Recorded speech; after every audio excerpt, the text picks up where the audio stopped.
पूछा चांद से कि देखा है कहीं मेरे यार सा हंसी। चांद ने कहा No, God! No, God, please, no! No! No! No!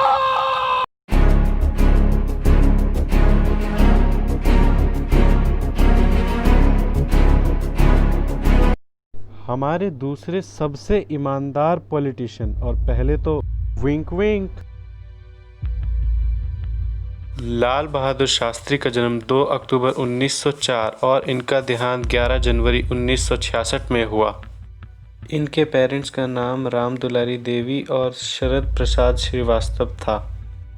इनकी studies east central railway inter college और हरीश चंद्र हाई स्कूल में हुई, जो कि इन्होंने छोड़ दिया था नॉन कॉपरेशन मूवमेंट को फॉलो करने के लिए। इनके थॉट स्वामी विवेकानंदा, महात्मा गांधी और एनी बेसेंट से इंस्पायर थे। इन्होंने 1920s में गांधी जी के साथ इंडिपेंडेंस मूवमेंट में भी साथ दिया था। इंडिपेंडेंस के बाद ये जवाहरलाल नेहरू की कैबिनेट्स में से एक भी थे। उसके बाद रेलवे मिनिस्टर और होम मिनिस्टर भी रहे, और फिर जवाहरलाल नेहरू की डेथ के बाद हमारे सेकंड प्राइम मिनिस्टर। तो बात करीब 10 जनवरी 1966 की है। Lal Bahadur Shastri Tashkent record sign करने के बाद उस विला पहुंचे जो उन्हें रशियन होस्ट्स ने प्रोवाइड कराया था, और फिर उन्होंने शाम में खाना खाया जो कि उन्हें जैन मोहम्मद नाम के कुक ने बना के दिया था, जो कि टी.एन. कॉल मॉस्को में इंडियन एम्बेसडर के पर्सनल कुक भी थे। रात में करीब 11:30 बजे इन्होंने दूध पिया था जो इन्हें जैन मोहम्मद ने ही दिया था। पूरे स्टाफ के जाने तक लाल बहादुर शास्त्री बिल्कुल ठीक थे, और उसी के अगले दिन Now into the question how he died. It's time to look into some theories. Theory number 1.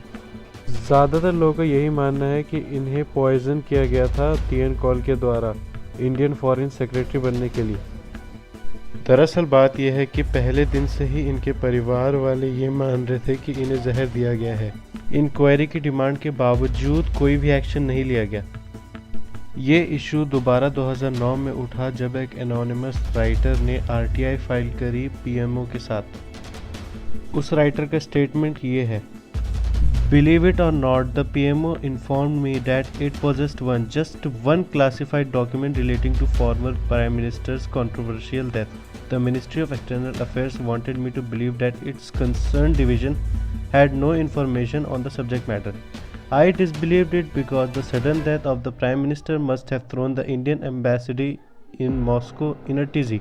Our ambassador in Moscow, T.N. Call, must have scrambled to inform Delhi of the tragedy.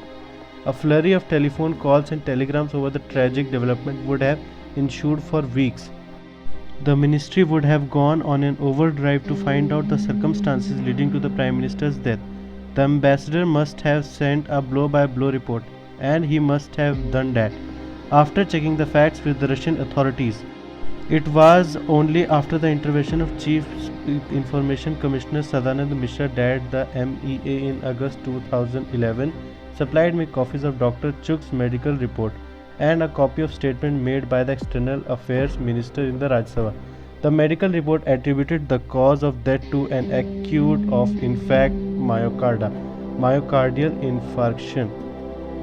So I flatly rejected the line MEA had given me. I was uneasy with their statement that the only main record available with the Indian embassy in Moscow was the report of the joint medical investigation conducted by Shastri Dr. R.N. Chuk and the Soviet doctors.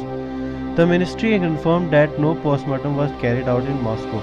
I also got to know from the Delhi police through another RTI reply that no postmortem was conducted in India either. Only an autopsy could have completely ruled out the poisoning charges.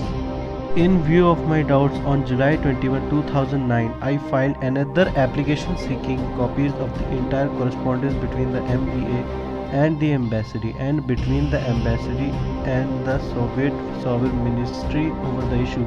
and this time the ministry told me I could not be supplied the information under clause 81A of the RTI Act, dealing with information disclosure of which would prejudicially affect the sovereignty and integrity of India, the security, strategic, scientific or economic interest of the state, relation with foreign state or lead to incitement of an offense। देखो यार, वैसे तो इसे heart attack बताया गया था, पर ऐसी बहुत सी चीज़ें थी जो इस चीज़ को डिनाई करती थी, जैसे उनको सर्व करने वाले रशियन बटलर का अरेस्ट होना और टीएन कॉल की इंटेरोगेशन ना होना। थ्योरी नंबर 2, बहुत से लोगों का ये मानना है कि इनकी डेथ जवाहरलाल नेहरू की वजह से हुई थी, क्योंकि ऐसे बहुत से प्रूफ है कि सुभाष चंद्र बोस की डेथ को लेकर दोनों की सोच सेम नहीं थी, और घर आने से पहले उन्होंने अपने परिवार वालों को फ़ोन करके ये भी बताया था कि ये कुछ गुड न्यूज़ लाने की कोशिश कर रहे हैं। और अब समझ जाओ यार बस।